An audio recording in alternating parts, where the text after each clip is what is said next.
Começar, a gente gastou um tempo. Hoje o tema é longo, eu sei que eu não sei exatamente qual a necessidade de vocês. Estava conversando com a Amanda aqui, com o Levi, gostam da área de saúde também. Vocês são da área de saúde ou só gostam de aprender, né, sobre isso? Tá bom. A gente sempre, aqui a gente está estudando a gente considera 8 remédios naturais, 8 necessidades vitais para a nossa vida, para o nosso bem-estar. Na realidade, a gente não vive bem sem eles, ou não vive mesmo, realmente não vive sem eles. E nós passamos por 6, agora nós vamos para o 7º, que é um de difícil definição, que se usava temperança, a palavra, aí ela é mais próxima de equilíbrio, de domínio próprio, de como você saber estabelecer limites em sua vida. As coisas boas e necessárias para a nossa vida. Existem coisas na nossa vida que são dispensáveis. A gente não precisa delas para viver. A gente pode ser feliz sem elas. Mas as coisas que são necessárias para a nossa vida, que são indispensáveis para a nossa vida, também precisam de limites. O quanto a gente sabe que entre o veneno e o remédio é a dose. Então, o Levi trabalha aí com computadores. Ele tem que dosar o tempo de tela dele, ele precisa da tela. Mas se ele perde o controle de tempo na tela, ele adoece, porque a vida não é só tela, né? A vida precisa de outras coisas. Então, assim, eu trabalho com hospital, mas aquelas pessoas que vivem só disso, fica lá, adoece, porque você tem que ter limite para o trabalho, tem que ter limite para o descanso, para a comida, para o descanso, para a atividade. Então, assim, aonde você coloca esses limites é a coisa mais importante no seu bem-estar. Reconhecer aquilo que é dispensável, que não vai te beneficiar, e excluir isso da sua vida, e aquilo que faz parte necessário para o seu bem-estar, saber acomodar aqui, ó. Ter tempo para tudo, ter um espaço nas 24 horas que todo mundo tem para administrar isso aí. A gente, como sempre faz, antes de começar, eu queria orar, pedir que Deus nos dirija, né? Querido Pai que estás nos céus, nós reconhecemos o Senhor como a fonte de sabedoria, a única pessoa capaz de estabelecer os limites, os parâmetros corretos para a nossa felicidade. E agora, ao estudarmos um pouco da Tua Palavra, meditarmos, pedimos que o Senhor nos dê sabedoria para entender e força, vontade, para termos a atitude correta diante do conhecimento que recebemos. Fica conosco, eu te pedi, abençoa cada um de nós aqui, que estamos aqui estudando a Tua Palavra, em nome de Jesus. Amém. Amigos, eu vejo, quando entro a gente vive no século da informação, né? Nunca tivemos acesso tão fácil à informação como temos hoje. É muito fácil você fazer uma pesquisa, é muito fácil você ter o acesso à informação. A grande dificuldade é o que fazer com ela. Principalmente na saúde, existem temas que não são polêmicos. Hoje eu vou entrar num tema que ainda é um pouco polêmico, mas não é mais tão polêmico. Mas a grande dificuldade nossa é receber essas informações, colocar essas informações dentro da gente e praticar aquilo que a gente sabe que deve fazer. Eu digo assim, se a gente conseguisse, se todo mundo conseguisse viver aquilo que ele se propõe a viver, realizar as metas que ele assume para si como meta, seria muito bom, a vida seria bem feliz. Nós somos, e eu quero usar um texto da Bíblia para mudar um pouquinho uma definição que tem na Organização Mundial de Saúde. Eu sei que pode ter gente que não acredita nesses conceitos bíblicos que eu vou introduzir, mas eu não sei se eu vou chegar no fim dessa palestra hoje, eu posso partir ela para amanhã, mas eu quero começar bem para a gente entender passo a passo, aonde a Bíblia nos leva a compreensão disso. Então, em Lucas 2,52 e em outros versos da Bíblia, vários versos da Bíblia, se define o ser humano em 3 dimensões ou até 4 dimensões. Então, assim, quais são essas dimensões? Vamos lá para quem tem a Bíblia aí, pode abrir em Lucas 2,52. Eu gosto muito desse verso porque fala do desenvolvimento de Jesus. E para a gente que acredita, e é fácil ilustrar isso, que nós somos um ser completo, integral. A gente divide isso didaticamente, mas na prática nós somos uma coisa só, o ser humano. Mas temos dimensões diferentes. E aqui está, falando do desenvolvimento de Jesus, fala assim: e crescia Jesus em sabedoria, estatura e graça diante de Deus e dos homens. Então, didaticamente, o que era Jesus? Ou o que é um ser humano? Uma criança em desenvolvimento. Ele está se desenvolvendo aqui primeiro fala, na minha Bíblia fala, ele crescia em sabedoria. Quando fala sabedoria, está falando da mente, da sua capacidade de análise, está falando das suas emoções, da sua capacidade de administrar as suas emoções, da sua capacidade de expor ideias, de aprender ideias. Então, quando fala que Jesus crescia em sabedoria, está falando desse aspecto psicológico, mental, emocional. Então, essa é uma dimensão que todos nós temos. Isso influencia desde a infância, desde o nascimento ou antes dele. E esse processo de amadurecimento mental, a última coisa a ser consolidado, o último órgão a ser consolidado no nosso corpo, no nosso desenvolvimento, é exatamente esse. Então, os pesquisadores vão divergir aí, mas eu prefiro a definição de alguns mais conservadores que dizem que aos 25 anos a nossa mente está madura, completa. E é isso aí, 25 anos.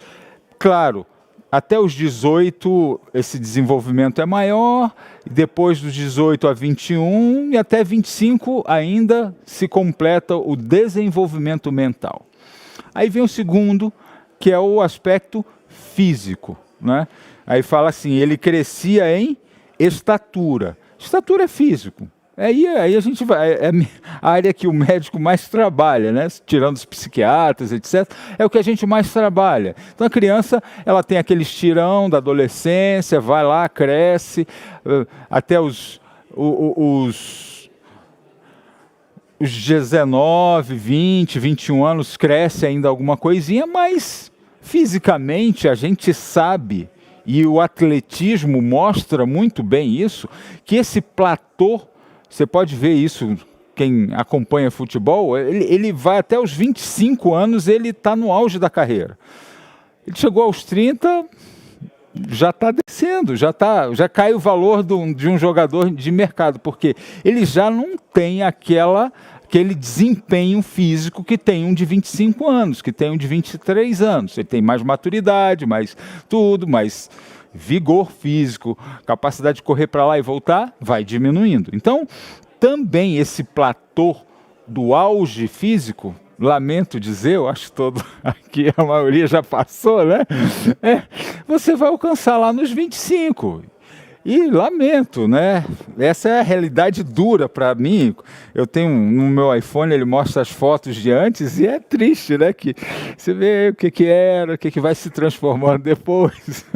Mas é a realidade. Você cresce, chega num platô e começa a diminuir. Felizmente, o primeiro aspecto, o mental, você não começa a descer nos 25, ainda bem, né?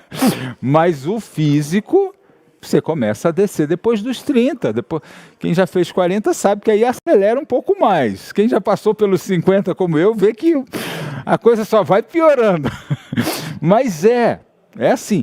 Agora, nós somos um todo, isso se conversa, isso se fala.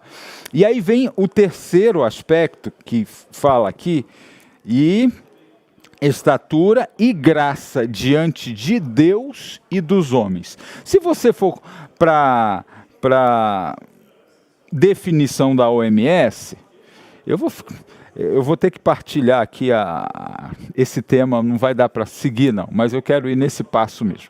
Na OMS diz que a saúde é um bem-estar físico, mental e social, tá? Então, aqui fala que ele crescia em graça diante de Deus e dos homens. Então, a Bíblia define o desenvolvimento, a pessoa, né, e a saúde é o pleno funcionamento da pessoa, com um bom relacionamento com Deus e com os homens. Então, não é só social, é espiritual e social. Por mais que a ciência, ou parte da ciência queira excluir Deus desse processo, né, você vai ver em todas as sociedades a busca pela espiritualidade.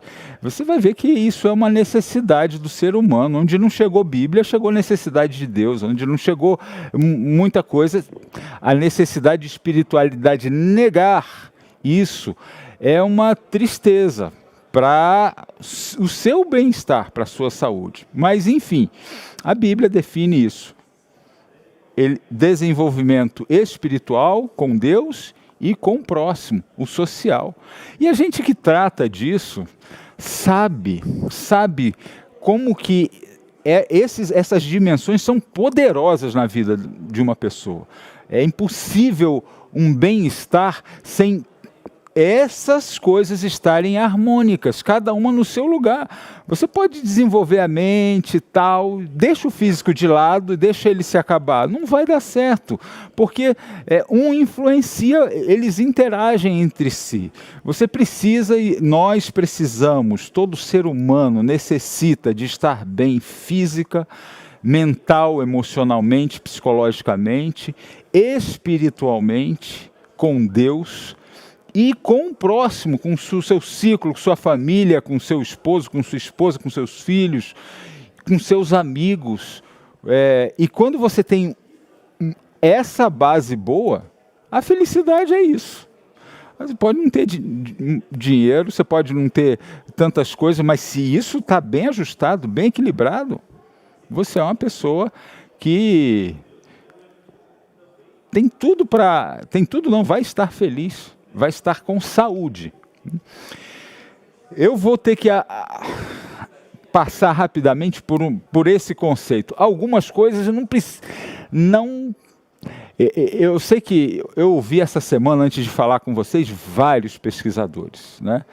Porque nós entendemos que algumas coisas são completamente dispensáveis para a felicidade. E, aliás, não é que são dispensáveis, que causam transtorno na felicidade das pessoas. E as drogas, elas causam transtornos. E por mais que a sociedade, aqui no Brasil especialmente, quem tem a minha idade sabe disso, o Ministério da Saúde pegou pesado com o cigarro e merecia mesmo, com o tabagismo. E saiu da televisão, saiu dos jogos, saiu de tudo e caiu para menos de 10% de tabagistas em muitos estados brasileiros. Isso foi uma maravilha, porque eu que trabalho com câncer, eu sei o que isso faz na vida das pessoas. Só que, assim, o estrago que o tabagismo faz é muito profundo no físico, não tão profundo no emocional social, claro que é ruim, a crise de abstinência, a ansiedade, etc. Mas comparando com este, é é muito menos, né? Porque ele não é um indicador de violência, de perda de reflexo, de acidente, tão forte quanto o álcool. E de transtorno familiar, de impulsionar a agressividade, de uma série de outros problemas, né? E social. Assim, o transtorno social, familiar, no relacionamento entre as pessoas que o cigarro faz, é muito inferior ao que o álcool faz. Então, quando a gente analisa as drogas, existe uma droga que, sem dúvida nenhuma, ela pega todas as dimensões do ser humano e ela destrói, ela atrapalha muito. Para a entrada dela, ela parece que facilita. E a gente vai dar uma olhadinha nisso aqui. Ela parece que facilita, porque ela tem um aspecto que parece favorecer, e vocês vão ver isso aqui comigo. Mas o álcool, ele é antigo, o teor alcoólico tem as bebidas, né, de fermentação, de destilação, que é muito grande a diferença, né? É aqui. Você vê que o teor alcoólico de uma fermentada vai de 4 a 15, mas da destilada pode ir até 90%, de 40% até 90%, quer dizer, álcool puro. Ele é absorvido na boca já, é muito rápida a absorção do álcool. No estômago ele é absorvido e no delgado, ele nem chega no intestino grosso, ele já foi todo absorvido. E os seus efeitos são muito rápidos. Aí, ó, 5% na boca, 20%. Já vi muito fígado assim, trabalho com cirurgia abdominal. E aí o comportamento, né? A gente tem a dose dependente. E aí por que ele é muito aceito? Eu já convivi com pessoas que bebem, né? E tem gente que você diz, não, quando ele bebe um pouco ele fica até melhor, ele se torna uma pessoa mais agradável, dá um pouquinho de álcool para ele que ele fica legal. Porque não... Inicialmente, né, tem um efeito no sistema nervoso central que diminui a inibição da pessoa, ele diminui a capacidade de reprimir. E algumas pessoas são muito tímidas socialmente, muito difíceis de falar, elas são extremamente inibidas, e aí quando ele começa a tomar o álcool, dá aquela diminuição da inibição, se torna uma pessoa mais agradável, mais comunicativa, etc. Logo no início. Depois, ele vai suprimindo mais isso. E aí começa uma fase de euforia, depois de uma fase de agitação, e entre essa fase de agitação e de confusão, que não está aí, tem a fase de agressividade. E existem estudos enormes, a gente teve uma grande perda na legislação brasileira, por causa desses estudos, nós no Brasil abolimos o uso de álcool nos estádios de futebol. E quando teve a Copa do Mundo no Brasil, tiveram que, a FIFA obrigou a mudar a Constituição, esse negócio, para liberar álcool nos estádios. Mas isso... é um absurdo, porque assim, diminui muito a agressão entre torcidas, brigas, isso está estudado, a medicina conhece os efeitos. Ninguém é inocente quanto a esses efeitos de agressividade. A agressão à mulher, especialmente, é extremamente induzida pelo álcool, não é só o álcool, mas ele é o fator chave para a agressão, né? Mas tem muita gente que bebe e não agride. Tem muita gente que fuma e não tem câncer também. Tem muita gente que fica super obeso e não é diabético, nem hipertenso. Mas o índice de adoecimento social é muito grande. E aqui, aí vai chegar num lugar que o álcool pode causar a morte. Eu ouvi muito pesquisador hoje, essa semana, sobre isso. Então você vai ver que vai ter muito que dizer, o álcool não mata. Porque existem trabalhos mostrando que antes da pessoa chegar no coma alcoólico e morrer, ele perde a capacidade de levantar o copo, né? E até a direção da boca. Ele não consegue mais beber, então o álcool não mata, porque já que ele, antes de morrer, ele perde a capacidade de levantar o copo, não vai conseguir morrer. Ninguém morre de beber álcool, não morre nesta situação. Mas quantas pessoas morrem, gente, de acidente automobilístico, de agressão, morre pelo uso crônico do álcool? Quantas pessoas? E eu, quando estudante de medicina, é claro que aquilo que você vivencia, e se alguém já vivenciou, alguém dependente, na família, no ciclo, sabe tão bem quanto eu. Quando eu era estudante de medicina, na faculdade a gente aprende muito teoria, a faculdade de medicina no início ela é muito monótona, você tem que decorar muito conceito, você tem que aprender muita coisa, a gente fica doido para entrar no hospital e ver paciente, e consultar, e o primeiro paciente que eu fui cuidar na minha vida profissional, como estudante de medicina ali do 3º, 4º ano, me deram um paciente para cuidar, eu fiquei tão feliz, disse, agora eu vou cuidar de um paciente, agora eu sou médico, estetoscópio, tudo, fui lá, era o quê?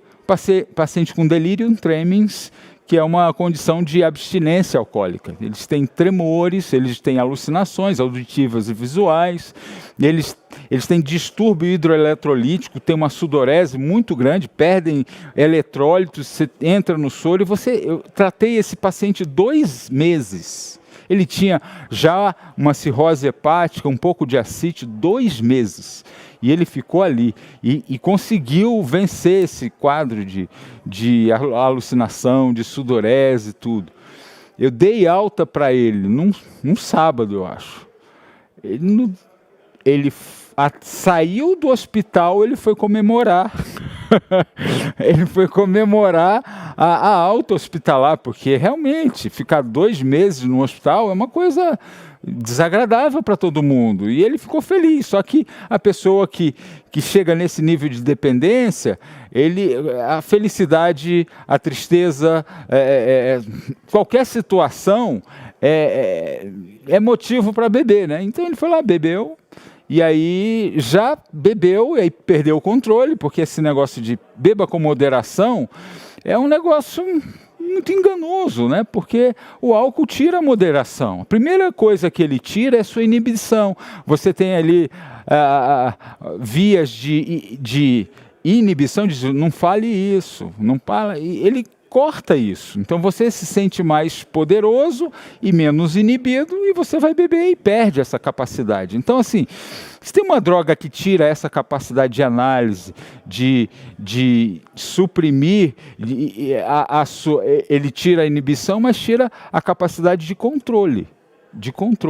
E depois tira de movimentos também e outros. Então, assim, é um engano dizer que você pode beber com moderação, sempre, todas as vezes, durante toda a sua vida. Isso não acontece com ninguém. Todo mundo que bebe frequentemente, em algum momento, ele perde o controle, por uma situação emocional, por um problema que está passando. E quanto mais cedo começa o uso de álcool,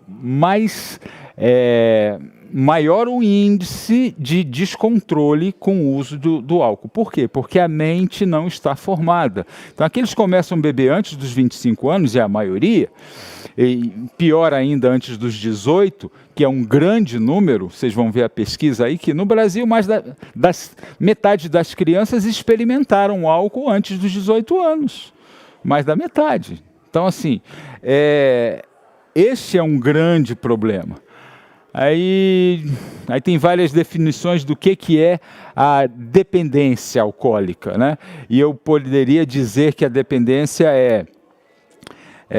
quando isso afeta a sua economia, afeta o seu trabalho, afeta o seu relacionamento social familiar, e também quando, outra definição que eu gosto, quando você usa o álcool mais para se livrar, isso vale para todas as drogas, mais para se livrar dos seus efeitos adversos, que são os tremores, aquela angústia, depressão, tristeza, porque o álcool faz o que o açúcar também faz, principalmente açúcar com gordura, né? Ele libera dopamina, libera serotonina, você fica feliz, você fica bem, então você toma porque você está mal. É que o nosso corpo, o nosso cérebro, ele funciona da seguinte forma, ele produz isso. Você produz dopamina, serotonina, etc. Mas quando você recebe isso de fora, o seu cérebro pensa assim, bom, não preciso produzir, eu já estou recebendo isso. Eu vou usar os nutrientes e tal para fazer outra coisa, porque já tem bastante dopamina, já tem bastante... Então, o álcool, a comida gordurosa com muito açúcar também faz o mesmo efeito. Então, o cérebro para de produzir isso. Então, quando você tira o álcool, você tira a comida com excesso de gordura, de carboidrato, o seu cérebro não está produzindo. E aí você fica deprimido, é a síndrome da abstinência. Você fica triste, você fica mal, você fica deprimido. E aí você toma, não porque você quer sentir aquele sabor lá do vinho, não, é porque você está precisando de dopamina, você está precisando de serotonina, você está precisando ficar feliz. E você vai dizer, não, eu mereço esse prato agora, eu mereço isso aqui agora. Esse estudo mostra assim, o uso, por exemplo, entre homens no Brasil, isso é de uma secretaria que faz a análise desses dados aqui no Brasil, mais da metade dos homens tem problema, com o uso de álcool, né? Alguns aqui, 22 milhões, têm abuso de álcool e 12 milhões bebem mais do que deveriam, dentro dos critérios do que deve, né? E as mulheres é bem menos. Só que o crescimento em 10 anos nos homens foi de 30% e nas mulheres de 50%. Hoje é nítido, todo especialista nessa área fala que as mulheres estão bebendo muito mais do que bebiam há anos atrás, em gerações passadas, né? Tem fator da personalidade, do ambiente, genética, sim. Em torno de 30%, a tendência de quem teve pai alcoólico, quem teve mãe, quem teve avós, a tendência de ser um dependente é muito maior, até a terceira geração. O ambiente, nós somos muito influenciados pelo ambiente, especialmente o ambiente social, e eu costumo dizer isso. Você conhece alguém que começou a beber porque acordou um dia, nunca bebeu, e disse, eu preciso beber, e foi ao bar e disse, vou beber? Não, normalmente universitário, pessoal da escola, sai, e aí a influência de um amigo, no ambiente social, ele entra, né? Então, entra por influência social, e a personalidade, sim, tem muito a ver. As pessoas que buscam um efeito de desinibição, eu costumo dizer assim, com aquelas doses que a gente usou, ele tem os 3 momentos, né?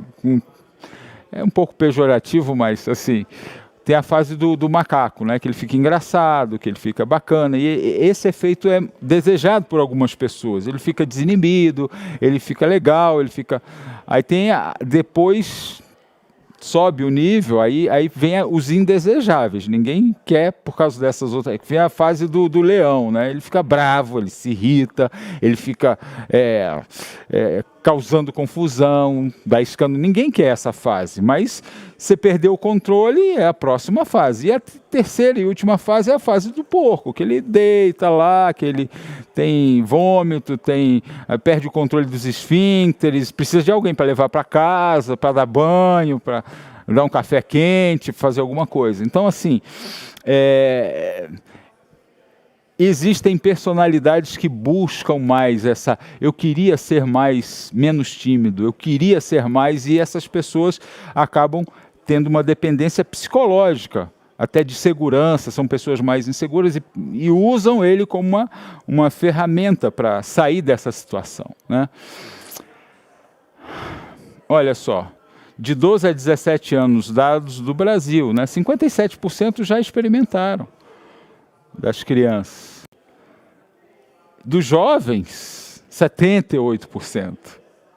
É muito, né? E é aí que você consolida, e até os 25 anos você não acabou de amadurecer completamente o seu cérebro, né? Então a campanha para diminuir o álcool contribui para 30% de todas as mortes no trânsito brasileiro.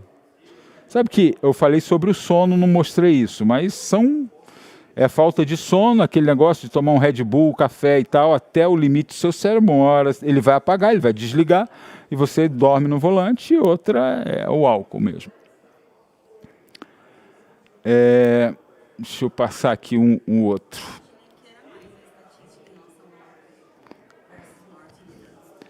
Aqui você vai ver, nessa nós vamos ver que com a operação de combate, né, como é que se chama a operação? Lei Seca, que é essa lei aí, o que aconteceu? 90% das pessoas aprovaram, menos 60% de morte nas rodovias federais do Rio de Janeiro. Então, a lei seca, essa lei aí de bafômetro e tal, de prender, de criminalizar, diminuiu no Rio de Janeiro 60%, 57% as mortes em São Paulo, né? Diminuiu 55% os atendimentos de vítima de trânsito em São Paulo. Então, depois da lei seca, diminuiu bastante. Vocês sabem que tem a hora que o governo reprime mais, tem a hora que ele dá uma afrouxada maior nessa lei, mas isso mudou bastante, reduziu bastante o índice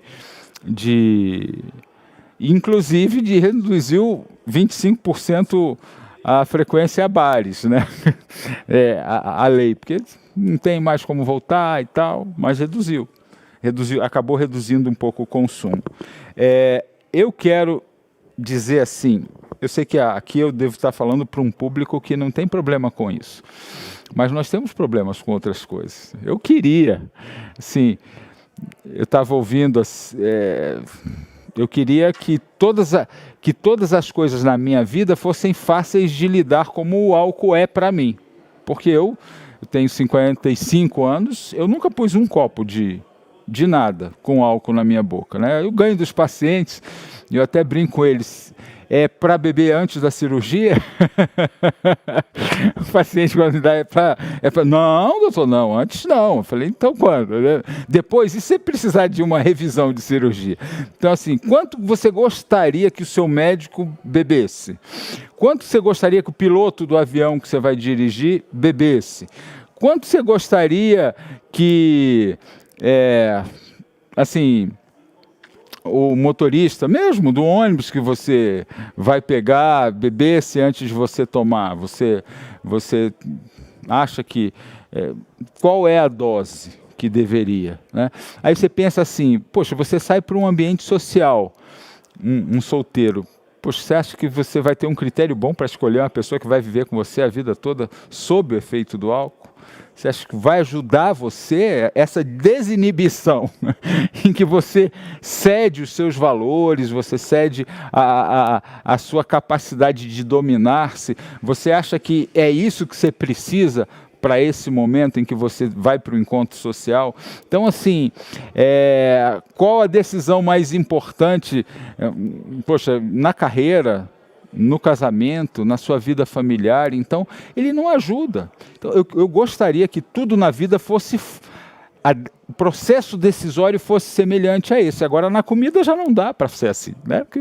Por isso que a compulsão alimentar ela é muito mais difícil de lidar do que o álcool. Porque o álcool, quem é adepto da filosofia que eu sou também, da forma de tratar isso... Aquele que teve problema de dependência vai dizer assim, Nunca mais. É o que os alcoólicos anônimos ensinam, é o que os narcóticos anônimos ensinam. Eu sou dependente, eu reconheço que eu sou uma pessoa que não lido bem com isso, eu não posso mais. E eu não posso mais isso para sempre. Ele diz assim, hoje eu decidi não beber. E no outro dia ele vai dizer a mesma coisa. Hoje eu decidi não beber, porque eu só consigo funcionar por dia. E esse é um dos métodos de maior sucesso para controle. Você não precisa dizer, eu não vou fazer isso nunca mais. Dizer, não, mas hoje eu não vou. É o contrário, porque a pessoa que tem uma dependência, ela fala assim, amanhã eu paro. Amanhã eu paro. Né? E nós não temos amanhã, nós temos hoje. Então, quando você pensa assim, hoje eu vou evitar os ambientes, eu vou evitar tudo, consegui hoje, ótimo. Amanhã é outro dia, acordei, hoje não. Então, assim, métodos... existem vários métodos, mas esse método que a gente aprende para lidar com as dependências químicas, com os narcóticos, é um método que funciona para tudo na vida. Eu tenho aplicado isso simplesmente porque funciona. Quando você começa a entender que as coisas na sua vida podem mudar. Eu vou, são 12:22, eu acho que em pouco tempo tem bastante coisa aqui, mas uma das coisas mais difíceis, gente, e eu digo assim, eu que sou pai, mudar criança, mudar adolescente é difícil, mudar adulto é quase impossível. E a gente, os adultos, somos assim. A gente quer mudar os outros. Mas a gente mesmo, a gente tem a síndrome de Gabriela. A gente acha que a gente nasceu assim, que a gente foi sempre assim, que o meu pai... Aí vem um monte de gente, a sua infância, aí você come... Aí tá tudo certo. Vim assim, a infância foi assim, não dá mais, não consigo. Eu vejo pregadores do Evangelho falar assim, não... ontem estava vendo, não, Deus sabe que não dá para ser diferente. Deus sabe que ele pede isso de você, mas ele sabe que você não vai conseguir. Né? E aí usa até a Bíblia ali, Romanos 7, né? Quem conhece bem a Bíblia, Romanos 7 tem ali o dilema, que é o nosso dilema, de Paulo, que diz assim, olha, o bem que eu quero fazer, eu sei que a lei é boa, a lei de Deus é pura, perfeita, é boa, mas eu não consigo, eu sou carnal, eu tenho outra lei dentro de mim que diz assim, ó, isso que você não gosta, isso que eu não quero, eu acabo fazendo. E como que eu lido com isso? A lei de Deus é boa, e a lei que não é boa está dentro de mim, me manda para o que eu não quero, que eu decido não fazer. O que eu vou fazer com isso? Como que eu vou lidar com isso? E aí ele fala que o Espírito Santo em nós pode fazer a diferença, e faz a diferença. E Paulo, em Gálatas, diz, já não vivo eu, mas Cristo vive em mim. Eu não consigo me dominar, mas existe uma força superior à minha que é capaz de me dar a capacidade de dominar. Esse é um segredo que eu quero gastar tempo semana que vem.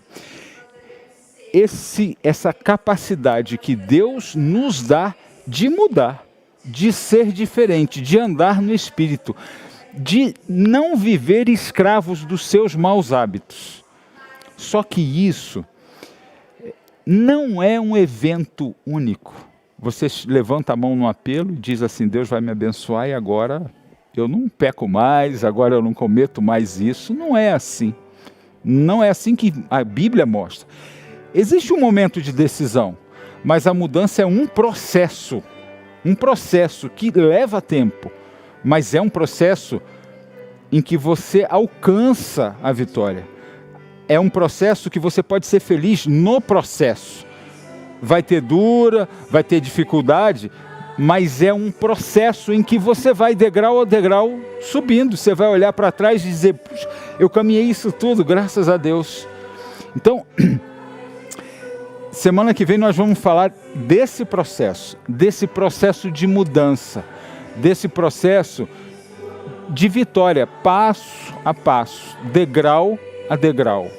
E eu queria, assim, desafiar vocês a crer, não no que eu falo, mas no que está escrito na Bíblia e na experiência de muitas pessoas que passaram por esse processo, que vivem esse processo de mudança. E eu posso dizer para você, inclusive na mudança de hábitos, se você vê, não desfaço do que faz um profissional, mas do que faz as pessoas que seguem os 12 passos, por exemplo, dos alcoólicos anônimos, dos narcóticos anônimos, que são passos em que você reconhece as suas deficiências, você reconhece que tem um ser superior, que ele pode fazer o que você não está conseguindo fazer. Essas pessoas têm mais êxitos em abandonar os seus hábitos ruins, deletérios, e construir novos hábitos, construir uma vida plena, uma vida feliz, uma vida em que você esteja satisfeito com a sua vida, com sua parte emocional, social, física, né? E eu quero convidar vocês para estar semana que vem aqui e pedir também que Deus nos abençoe, porque ninguém sai desse processo. Eu estou nesse processo. Eu olhei, essa semana me levou para olhar assim, coisas que eu preciso mudar. E que eu decidi que, eu sei que eu não vou mudar assim, de um dia para o outro, mas eu decidi, cada dia, levar um pouquinho da mudança. Eu mudei de casa aqui, tinha coisa que não dava para levar tudo num dia. Mas você pega assim, algumas roupas e leva. Você pega algumas outras coisas e leva. Uma hora, acaba aqui e fica quase tudo lá. Só que nesse processo sempre tem um pouquinho para você levar. Mas eu quero convidar vocês a seguir, passo a passo, nesse processo de mudança. E tudo começa com decisão, escolha, decisão e atitude. E conhecimento, escolha, decisão, desejo e atitude. E a gente vai aprender como fortalecer essas âncoras que nós temos na nossa personalidade para alcançar esse processo de mudança pela graça de Deus. Vamos orar? Querido Pai que estás nos céus, nós te agradecemos, Senhor, porque o Senhor nos fez de forma maravilhosa, porque o Senhor nos deu estrutura mental, psíquica, física, emocional, social, espiritual. Nós temos necessidades que precisam ser satisfeitas da forma correta. Pedimos que o Senhor nos dê sabedoria para gerenciar e poder para gerenciar essas necessidades que nós temos, porque nós desejamos ser felizes. E nós reconhecemos, Senhor, que precisamos de Ti para nos ajudar na felicidade, a saciar as nossas necessidades de uma forma saudável e nos desenvolvermos. Fica conosco durante essa semana. Vamos ter desafios, mas que o Senhor esteja conosco, nos abençoando, nos dirigindo. É o que te pedimos em nome de Jesus. Amém. Semana que vem a gente continua. Ficou alguma dúvida, alguma coisa assim que queria perguntar?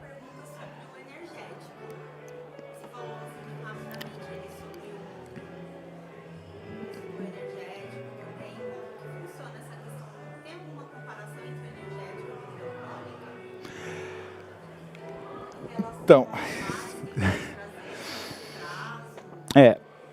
todo hábito, né, eles são diferentes, existe uma hierarquia, por exemplo, no próprio álcool tem uma hierarquia. Uma cerveja 4% é diferente de um uísque, uma vodka 90%, né? Todos vão mas as consequências vão ser diferentes, né? Então, assim, o energético, qual o problema dos energéticos que eu vejo? Nós defendemos sempre não é manipular. É manipular, você pode se auto-manipular assim. de forma natural. Então, assim, existem limites do corpo. Eu vou usar um energético porque eu quero tirar um limite do meu cérebro, de uma área do cérebro que ela deprime o meu cérebro quando ele já funcionou o tempo adequado. É isso. Então, se você usa o café ou o Red Bull, você está fazendo exatamente isso. Existe uma área do seu cérebro que diz: estou cansado. Está na hora de descansar. Aí você diz: não quero, não posso, não vou. Aí você usa a cafeína, que é o mais comum e mais aceito, até no mundo esportivo, porque ela aumenta a sua atenção, ela aumenta a sua produtividade, só que ela aumenta o seu estresse, ela aumenta a sua ansiedade e ela provoca também algumas arritmias cardíacas, né? A cafeína provoca isso, dose dependente, mas tem pessoas mais suscetíveis e menos suscetíveis. Tem efeitos físicos, mas sobre o sono não há dúvida deles, né? Então o nosso mundo nos pressiona muito a produtividade. Eu vou dizer, eu confesso para vocês, eu trabalho bastante, mas todo dia que eu vou dormir, não sei se isso acontece com vocês, eu tenho a sensação de que eu não fiz tudo que eu precisava fazer naquele dia, que eu deveria ter produzido mais, e eu tenho uma frustração todas as noites. Por que que eu não fiz isso?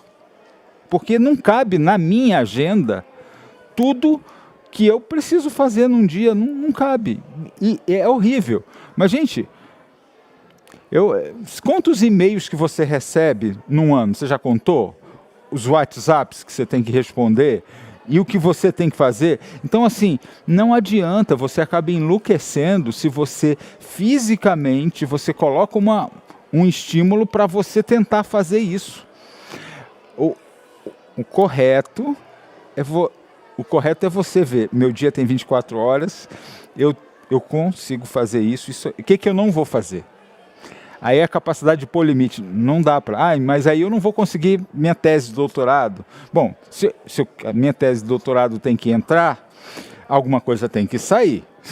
O que vai sair? Entendeu? Vai sair o que daqui? Não dá para sair meus filhos, a educação dos meus filhos, isso aqui não dá. Então, calma aí. Então, essa tese, você tem que ser racional, porque eu tenho uma coisa que é muito... Primeiro que eu trabalho... Desculpa, mas vou encerrar. Eu trabalho com câncer. Eu faço revisão de óbito de todos os pacientes que morrem no hospital. E uma coisa que é muito chocante para mim, ver como que as pessoas da minha idade, 55 anos, já estão incapazes. Muitas. E quando eu vou ver na história delas, que eu vou ver que muitos... Por que eles fizeram isso? Por que eles chegaram com 55 anos já incapazes? Porque não conseguiram controlar o que comiam, porque não conseguiam controlar o que bebiam, porque se entregaram para o cigarro, para os energéticos, para os remédios para dormir. Porque aí você faz o seguinte, você toma um café, depois toma um remédio para dormir. Você vai querendo que o seu corpo funcione do jeito que você quer, não do jeito que ele precisa. Porque se você toma um café aqui, toma um remédio para dormir depois... Quantas pessoas têm problemas para dormir e estão tomando energético de manhã, diz, não, paro 5 horas. Não é assim. Eu até gostaria, assim, que tivesse um monte de botãozinho aqui, dorme. Agora dá um up, fica mais... Não é assim, gente. A nossa fisiologia não é assim. A gente tem que se respeitar o funcionamento do corpo. Então, o meu energético é o exercício físico. Eu faço, ele libera endorfina, ele libera isso, eu me sinto ativo, eu como um alimento saudável, eu me hidrato, eu dou o substrato para o meu corpo ficar forte e produzir mais. Mas eu não tomo uma coisa para enganar o meu cérebro de que ele está descansado quando ele não está. Eu vou tomar uma substância que vai... O efeito é esse, engana, ocupa o receptor de que eu não descansei nada, e aí eu sinto bem.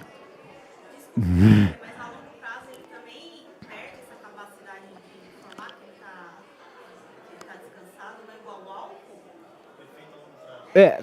Então, mas toda a substância, e essa é uma característica de uma droga, a gente chama ela de resistência. Você vai precisar de doses maiores para ter o mesmo efeito. Então, você sabe que quem não toma café, fica acordado à noite um bom tempo. Mas quem já toma, não vai fazer quase nada. Ele vai precisar de 2, 3. O Red Bull, que é concentrado. Eu tenho um colega médico que acostumou com isso para estudar, que ele toma comprimido de cafeína. Ele não tem café. Café é café pequeno.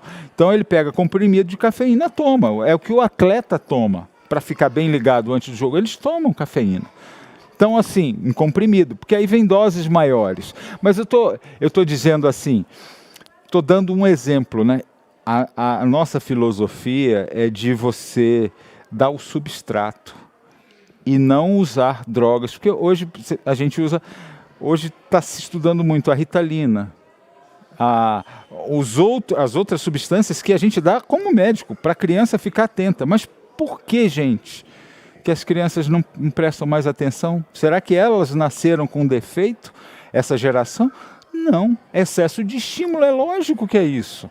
A gente não tela super colorida, sabores super intensos, tudo muito intenso. Depois a criança ela perde, ela não perde a capacidade de se concentrar, porque o que chama a atenção de uma criança hoje? Se ela já é tão estimulada. Aí você vai dar uma substância que vai aumentar a tensão do cérebro dela, vai para ela prestar atenção na aula. Ok, mas o ideal não é esse. Você está entendendo? O ideal era que ela tivesse uma vida com menos estímulos, com menos... E que quando o professor aparecesse lá para falar, ele chamasse a atenção dela com os métodos pedagógicos corretos. E não que ela precisasse de uma droga para ela conseguir prestar atenção. Eu entendo, inclusive, eu às vezes prescrevo cafeína, Ritalina, às vezes porque a pessoa ela chegou num nível que ela precisa de um desmame, mas eu não posso tirar isso. Porque pior, esse desmame, essa remoção abrupta, causa angústia. Mesmo droga, é difícil é uma droga. Você tem que ir escalonando para baixo, você tem que fazer um processo de desintoxicação. Então, eu tenho muita preocupação em iniciar uma dependência, iniciar alguma coisa que você vai ficar dependendo daquilo. Agora, transitoriamente, às vezes é necessário com acompanhamento. Ok? Eu acho que... Ok. Até semana que vem, então, gente.